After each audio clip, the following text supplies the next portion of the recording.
chapter 2, verse 1 through to 12, which is where I'm reading from. And it says the following.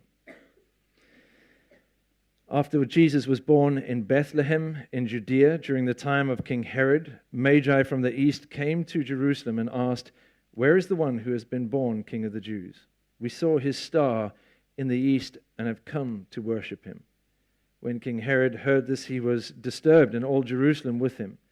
When he had called together all the people's chief priests and teachers of the law, he asked them where the Christ was to be born. "In Bethlehem in Judea," they replied, "for this is what the prophet has risen.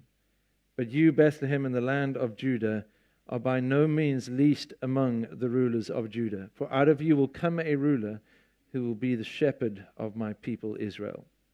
Then Herod called the Magi secretly and found out from them the exact time the star had appeared.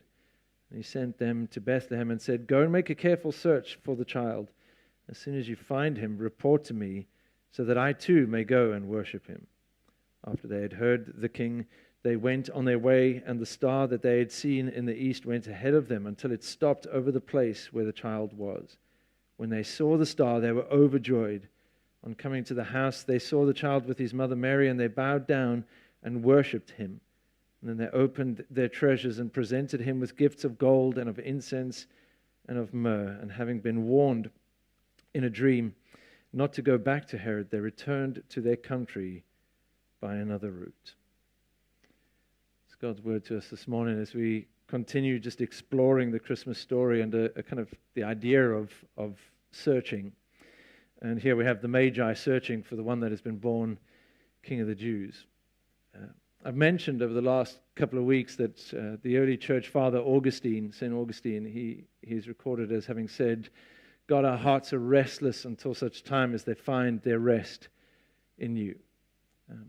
I'm not sure if he was drawing directly from Ecclesiastes 3:11, but it kind of has the echoes of Ecclesiastes 3:11 in it, where the teacher writes in that passage in chapter 3:11, he says, "He, God, also set eternity in the hearts of humankind, in the hearts of men and women." So in other words, God, when he fashioned us and created us, he's placed eternal longings in every single human being, or a longing for the eternal in every human being. It's something that is hardwired into us.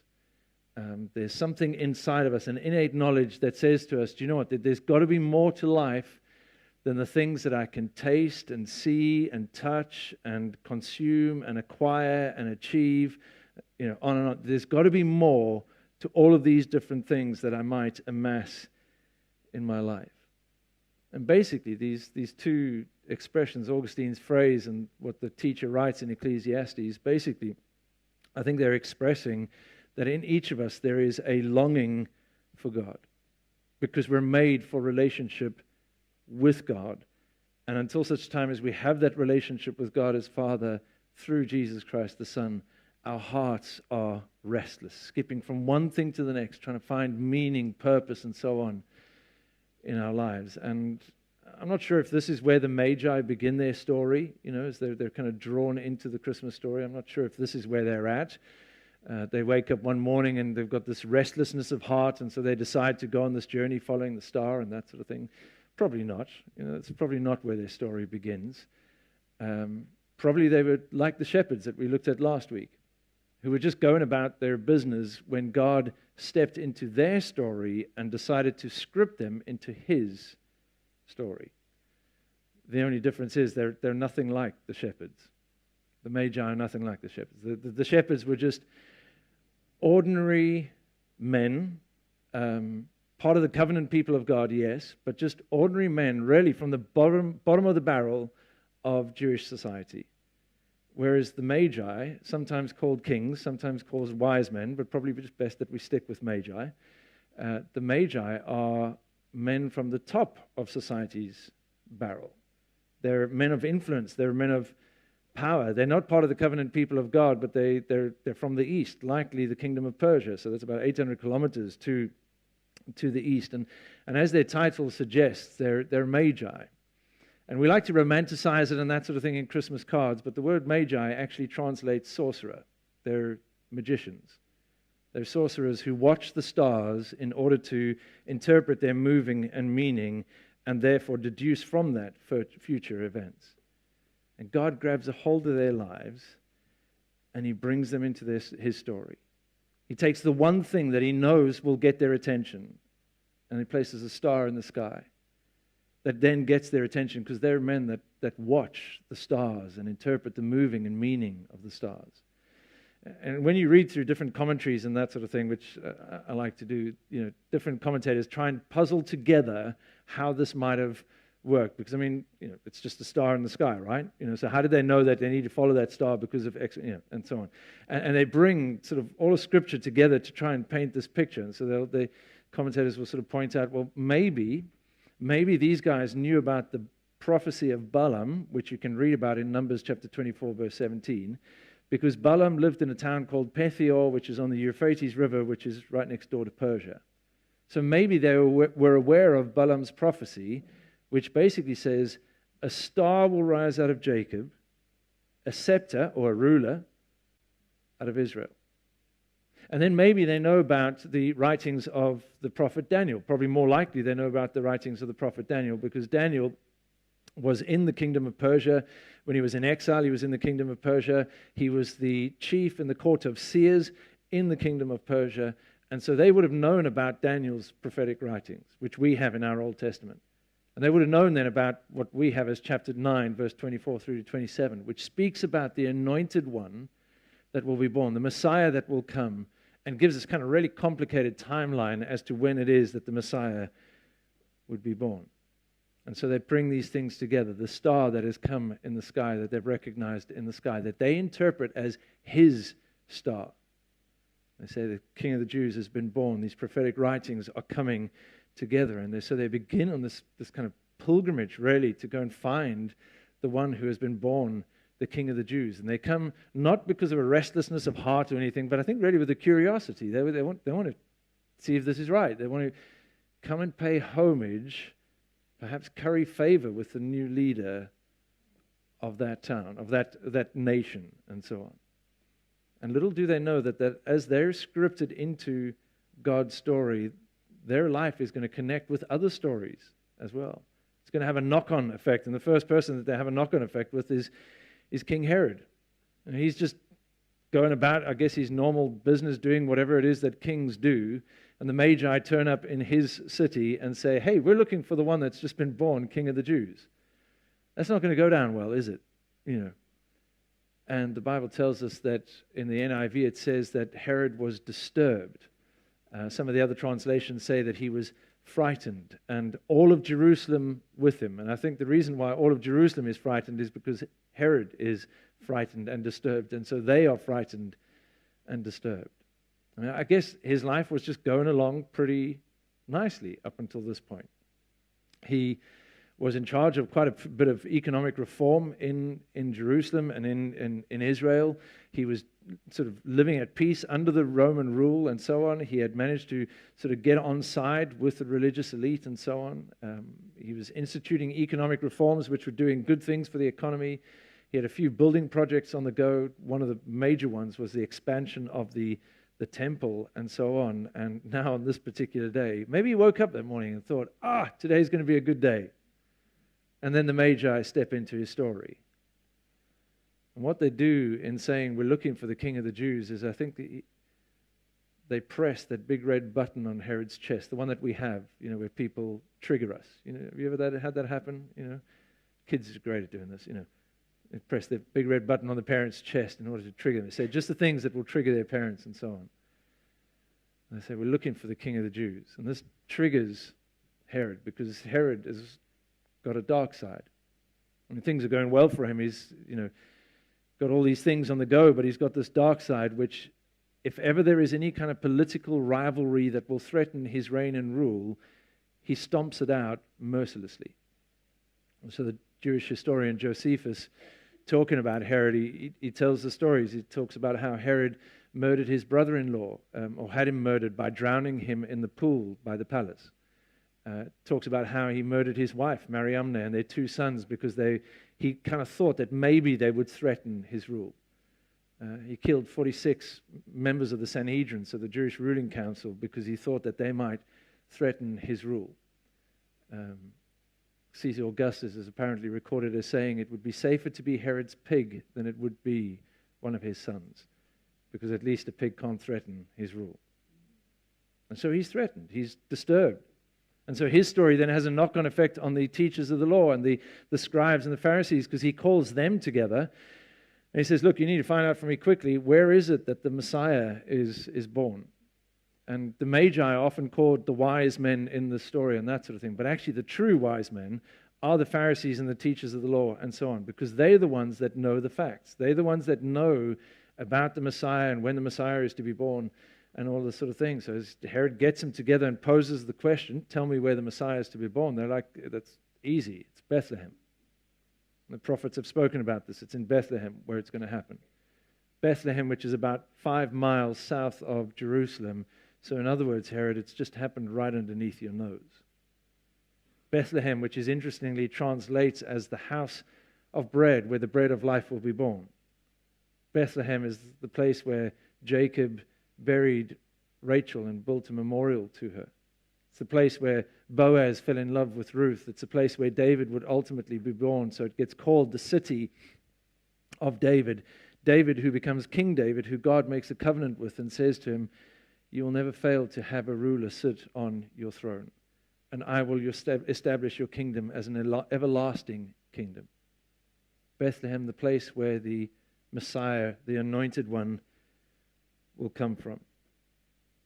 And so Herod, now armed with this information, he goes back to the Magi in secret and he says to them, okay, so I've got it. It's in Bethlehem. That's where you need to go to. But when you go there, make sure you come back to me and tell me once you found the child, so I too can go and worship him, you know. And the Magi set off and they come and they find the star stops where the child is, and they come and they encounter Jesus. And I want you to notice that 2 things happen in this encounter. We've said often, again, you know, one of our pursuits as a church is we pursue an encounter with God. Why? Because it changes us. And you notice this happening in the story. As they encounter Jesus, 2 things happen. The first one is this, that they're overjoyed. There's just a sense of joy. Did you not experience this when you met Jesus through the gospel? Was there not a sense of joy that sprang forth in your life, right? And so they are overjoyed. And maybe that joy is as a result of, we've made it. Right? Maybe that's all it is. Maybe they're like, we saw the star, we knew the prophetic writings, we put 2 and 2 together, it equals 4. We've gone on this long and arduous journey, dangerous journey, costly journey. We've finally arrived at our destination. It's everything that we expected. High fives all around. Brilliant. We made it. And therefore we have great joy. You ever experienced this? Yeah? All right? You go on, do something and you manage to achieve it and so on. It's just like, yeah, brilliant. We did it. All right? Or maybe, and this is where my mind perhaps leads toward a little bit, maybe something happens in this first encounter. Maybe God, who has scripted them into his story, who Paul would later write about, saying in 2 Corinthians, God who said, let light shine out of darkness. Maybe God has made his light shine into the hearts of the Magi to give them the light of the knowledge of the glory of God, and they see it shining in the face of Jesus, and their natural reaction is just to respond with joy. I guess we can't be sure, but the second thing that happens to them is they bow down in worship. Joy turns to worship. And they bow down in reverence. They pay homage. It's an act of obeisance towards Jesus. And that worship that they express is perhaps not as we've done this morning in singing and clapping and that sort of thing, singing songs and what have you, but their expression of worship is to offer gifts. And so often when you read sort of devotionals and that sort of thing, people will attach all sorts of meaning to these gifts as they relate to Jesus. So you would have heard this stuff before. That they gave him gold because gold is fit for a king and Jesus is a king. Have you heard this one?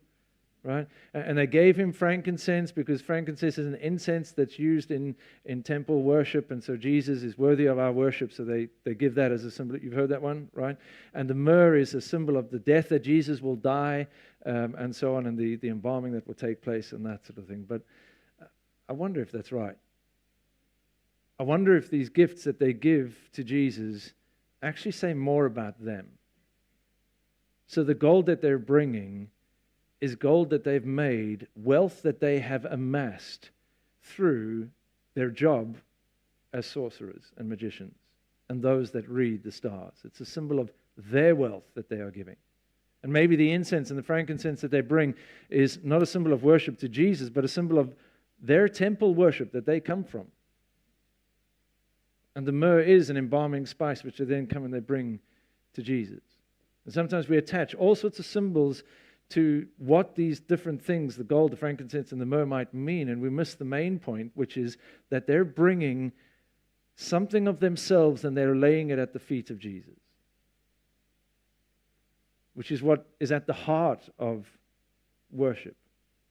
I like what one author said. They hand over the symbols of their interest, surrendering them to the newly arrived Lord of heaven and earth. Finds its kind of echo, I think, in Romans chapter 12, verse 1 through to 3, where Paul says, "Therefore I urge you, brothers and sisters, in view of God's mercy." So in other words, in view of the previous 11 chapters, in view of the fact that you are dead and lost in your transgressions, and you are absolutely powerless to save yourself, in view of the fact that God has stepped into your life in the work and person of Jesus, and that He has offered His perfect life as an atoning sacrifice for your sin in order to reconcile you to God. In view of that great mercy that you do not deserve, Paul is saying, in view of that mercy in the gospel, offer your life as a living sacrifice. The gift of worship that we bring to God is our whole lives. And for the Magi, this is their expression of that. They're bringing this gold, the frankincense, and myrrh, and they're laying it down before Him and saying, as a sign of their worship. And we too, who have seen the glory and the light of God shining in the face of Jesus through the gospel, we have the immense privilege of being a people who overjoyed come into the presence of God and bring our whole lives and say, God, my whole life is an offering of worship to you. That's my spiritual act of worship. As the story moves on from this place of where they're bowing down in worship, the story moves on, and then there's a dream that happens, and the Magi go home in a different route rather than telling Herod. But that has a knock-on effect, because then Herod comes, and it's a fulfillment of Old Testament prophecy, and there's real tragedy and heartache in the story. As hope comes into the world, it's in the midst of heartache and tragedy as Herod tries to blot out any political rivalry, killing all the children under the age of 2. And then Matthew carries on with his story. But before we just kind of skip on to the next part and that sort of thing, what I want us to do this morning is I want us just to take a step back from the story that is just so familiar to us, and to ask a really simple question, which is, what's the big idea? Right, as we look at the story that we've probably heard, if you've been around church for any length of time, you've heard the story again and again. You hear it every year, right? So, but let's just take a step back from it and ask ourselves the question. So what's the big idea? Out of all the material that was available to Matthew, why is it that he takes this story, which is unique to his gospel? It's not told in any of the other gospels. Why does he take this story and include it in his gospel? What's the reason behind that? And I guess if we had to all put our heads together, we'd come up with, a whole bunch of different reasons. But let me just suggest to you 3 this morning, which we can maybe take away and apply to our lives and our pursuits that we have as a church and so on. Reason number 1 why I think Matthew includes this is because he wants to show us that God will use whatever it takes to get a hold of people. God will use whatever it takes to get a hold of people, to draw them into His story, to draw them closer to Him. I mean, if you think about it, this story would have made sense if Luke had included this story in his gospel, because when Luke writes his gospel, he writes to a Gentile audience, and this is a story about Gentiles, right? So it would have made sense, because Luke writing it to Gentiles, and the Gentiles would have seen, brilliant, we're included in this story. That's great. But Matthew includes the story, and his audience that he's writing to is predominantly a Jewish audience. And you can be sure that when they read it for the first time, they were thinking, nah, this is not the way it gets done. God's not going to use a Gentile in his story in this way. Matthew, you're doing fine, the genealogy and everything. Love that. That was brilliant. Fantastic. Chapter 2, we're not so sure about. We think you should edit this part out of the story because God doesn't work like that. God works through us, the chosen people. God works through us, the elect. We're the ones that are filled with blessing to go and be a blessing to all other nations. If you had said that he was working through a Jewish man, no problem, but we're not so sure about this Magi business and including them in the story. And are we not sometimes the same? Where we prescribe ways in which God must work and limit God to the ways that he can work. So we come up with all these ideas of how to reach people, and it's got to be done through getting people into church. Make sure they get a nice welcome at the door, and that will be the thing. That's how God works through that.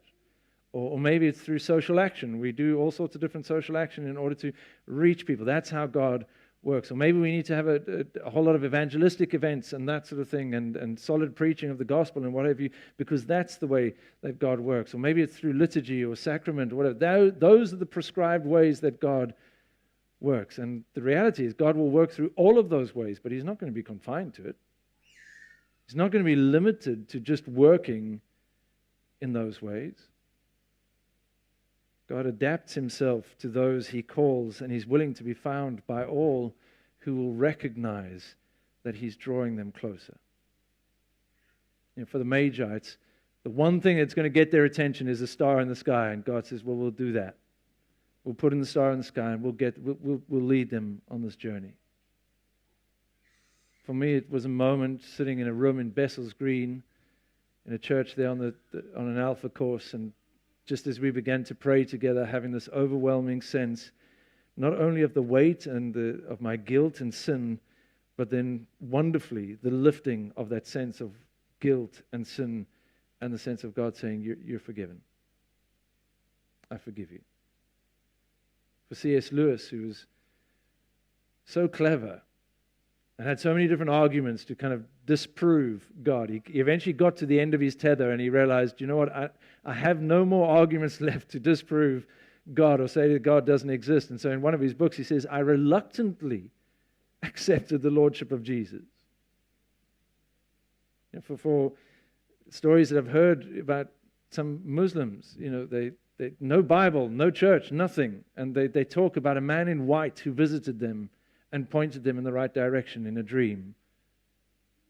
For somebody who loves creation, the psalmist tells us that the heavens proclaim the glory of God. And so it's through this that they get drawn in and God grabs their attention and they begin to go on a journey. For the scientist, maybe it's the gathering of all the facts and there's this moment that they just come to this realization. There must be someone behind all of this. The point is God will do whatever it takes to get our attention. He might not necessarily work the way that we always anticipate that he will work, but he will work in such a way to get our attention, to draw us closer to him. And then this has practical application for us. Practical application as we pursue personal evangelism on our front line. God has uniquely placed you in the place where you are to use you to bring others to him. Could you be the star in the sky or the star on your front line that God has placed in the lives of other people who don't know him that will then draw them to him? The calling for us is to make a difference wherever we are, to be people that to just say, God, I'm open to being used by you to draw others to you, you, the author of life. Matthew wants us to know that, hey, God will do whatever it takes to get hold of people.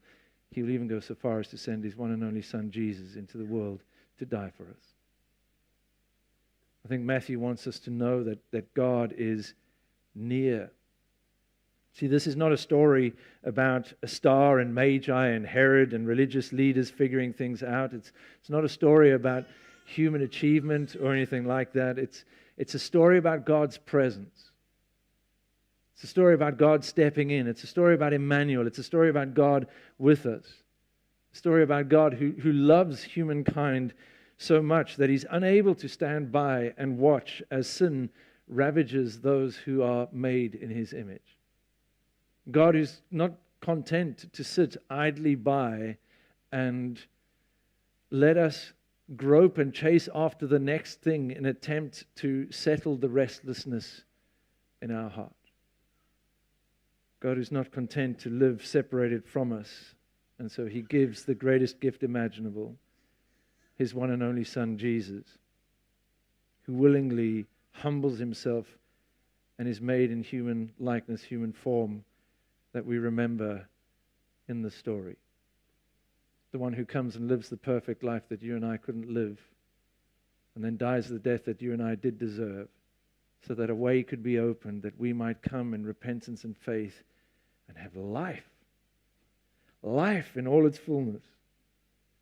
And our hearts that have been restless up until this point, our hearts set at ease, and our hearts encountering peace, and our hearts overflowing with joy. Joy that's not anchored to the circumstantial things in our lives and what we do or don't get for Christmas and that sort of thing, but joy that is anchored to the eternal lordship of Jesus. The one who is immovable, unshakable, the one who will be faithful in every single circumstance of our life. Matthew wants you to know God will use whatever it takes to draw you near. He wants you to know that God is near. But then finally, I think what Matthew wants us to see here is that it's all about worship. When you boil it all down, it's all about worship. Out of all creation, humankind have been uniquely made for relationship with God, expressed by worship and devotion to God. And the Magi represent the first of many characters throughout Matthew's Gospel. It's a theme that's going to track the whole way through Matthew's Gospel. The Magi are the first of many characters who are going to come and bow down in reverence and worship before Jesus, recognizing that here is one in whom God is present. But alongside that theme of people bowing down in worship is going to be the theme of how people respond differently to Jesus. You see, not everybody in the story bows down in worship, right?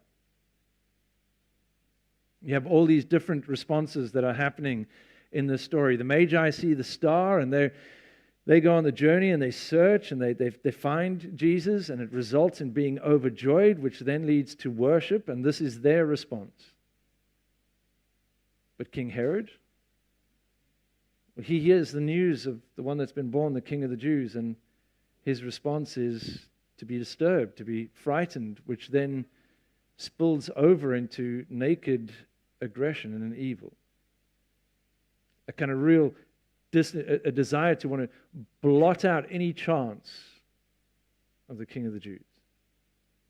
And then the bit that is, I guess, the most shocking for me is the teachers of the law and the Pharisees and their response.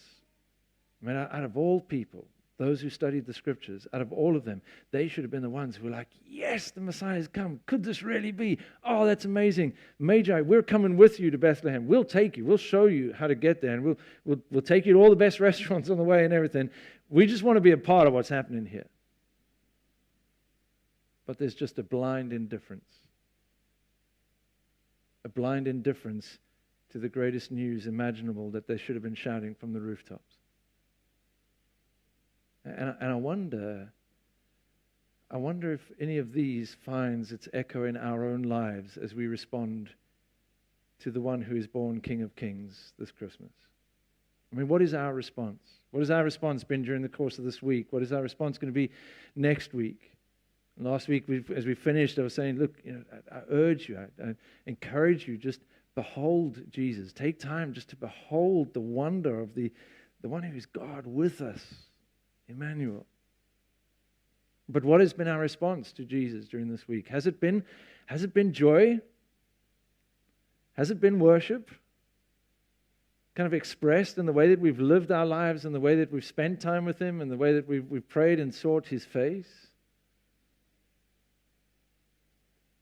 Has it been a little bit disturbed?